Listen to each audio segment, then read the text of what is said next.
ನಮಸ್ಕಾರ. ನಾನು ಡಾಕ್ಟರ್ ಶ್ವೇತಾ, ನಿರ್ದೇಶಕಿ, ಸಮ್ಯಕ್ ದೃಷ್ಟಿ ಕಣ್ಣಿನ ಆಸ್ಪತ್ರೆ, ಗುಬ್ಬಳಾಳ ಮತ್ತು ಹಾರೋಹಳ್ಳಿ. ಇವತ್ತು ನಾನು ನಿಮ್ಮೊಂದಿಗೆ ಬ್ಲೂ ಲೈಟ್ ಅಥವಾ ನೀಲಿ ಬೆಳಕು ಕಣ್ಣಿನ ಮೇಲೆ, ಅದು ಮಕ್ಕಳ ಕಣ್ಣಿನ ಮೇಲೆ ಏನು ಪರಿಣಾಮ ಬೀಳುತ್ತದೆ, ಅದನ್ನು ಹೇಗೆ ತಡೆಗಟ್ಟುವುದು ಎಂಬುದರ ಬಗ್ಗೆ ಮಾತಾಡ್ತೇನೆ.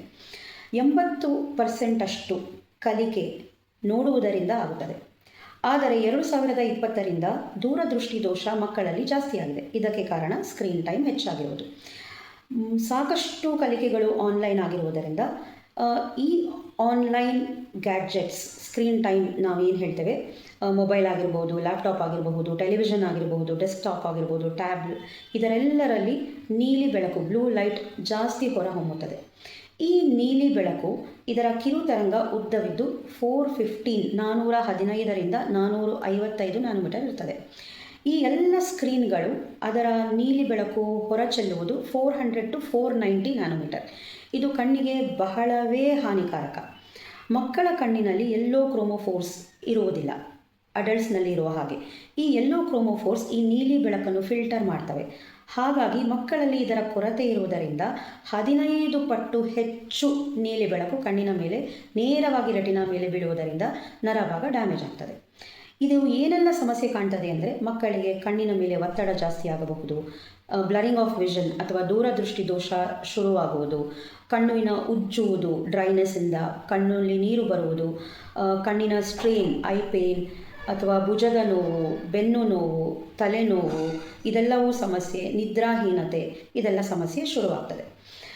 ಹಾಗಾಗಿ ನಾವು ಕೆಲವಷ್ಟು ನಿಯಮ ಪಾಲನೆ ಮಾಡುವುದರಿಂದ ಕಣ್ಣಿನ ಸಮಸ್ಯೆ ಆದಷ್ಟು ಕಡಿಮೆ ಆಗ್ತದೆ. ಏನೆಲ್ಲ ಎಂದರೆ, ರೂಲ್ ನಂಬರ್ 1, 20-20-20. ಹಾಗೆಂದರೆ 20 ನಿಮಿಷ ಕೆಲಸದ ನಂತರ 20 ಸೆಕೆಂಡ್ ವಿಶ್ರಾಂತಿ ತಗೊಳ್ಳುವುದು, 20 ಅಡಿ ಆಚೆ ನೋಡುವುದು. Rule number 2, 1-10. ಹಾಗೆಂದರೆ ಸ್ಕ್ರೀನ್ ಟೈಮ್ನ ಆಕಾರ ಮತ್ತು ಅಂತರ. ಫೋನ್ ಬಳಸುವವರು 1 ಅಡಿ ಅಂತರ, ಡೆಸ್ಕ್ಟಾಪ್ ಅಥವಾ ಲ್ಯಾಪ್ಟಾಪ್ ಅವರು 2 ಅಡಿ ಅಂತರ, ಟೆಲಿವಿಷನ್ 10 ಅಡಿ ಅಂತರ ಬಳಕೆಯಿಂದ ಬ್ಲೂ ಲೈಟ್ ಎಫೆಕ್ಟ್ ಕಡಿಮೆ ಆಗ್ತದೆ. ರೂಲ್ ನಂಬರ್ 3, ಇದು ಏನೆಂದರೆ ಸ್ಕ್ರೀನ್ ಟೈಮ್ನ ಅವಧಿ. 2 ವರ್ಷಕ್ಕಿಂತ ಕೆಳಗಿನ ವಯಸ್ಸಿನ ಮಕ್ಕಳಿಗೆ ಸ್ಕ್ರೀನ್ ಟೈಮ್ನ ಬಳಕೆ ಇರಲೇಬಾರದು. 2 ವರ್ಷಕ್ಕೆ ಹೆಚ್ಚಿನ ವಯಸ್ಸಿನ ಮಕ್ಕಳಿಗೆ ಮ್ಯಾಕ್ಸಿಮಮ್ 2 ಗಂಟೆಗಳ ಕಾಲ ದಿನನಿತ್ಯ ಸ್ಕ್ರೀನ್ ಟೈಮ್ ಅಲೋ ಮಾಡಬಹುದು. Rule number 4, annual I test ಅಥವಾ ನೇತ್ರ ತಜ್ಞರಲ್ಲಿ ಕಣ್ಣಿನ ತಪಾಸಣೆ. ಮಗು ಹುಟ್ಟಿದ ನಂತರ 6 ತಿಂಗಳಿಗೆ ಒಮ್ಮೆ, 3 ವರ್ಷಕ್ಕೆ ಒಮ್ಮೆ, 5 ವರ್ಷಕ್ಕೆ ಒಮ್ಮೆ ಕಡ್ಡಾಯವಾಗಿ ನೇತ್ರ ಪರೀಕ್ಷೆ ಮಾಡಿಸಿ. ಈ ಟೈಮ್ನಲ್ಲಿ ಏನಾದರೂ ಮಗುವಿಗೆ ದೃಷ್ಟಿದೋಷ ಸಮಸ್ಯೆ ಅಥವಾ ಇನ್ನೇತರ ಸಮಸ್ಯೆ ಇದ್ದಲ್ಲಿ ಅದನ್ನು ಪರಿಹಾರ ಮಾಡಿ ಪ್ರತಿ ವರ್ಷವೂ 1 ಪರೀಕ್ಷೆ ಕಡ್ಡಾಯ.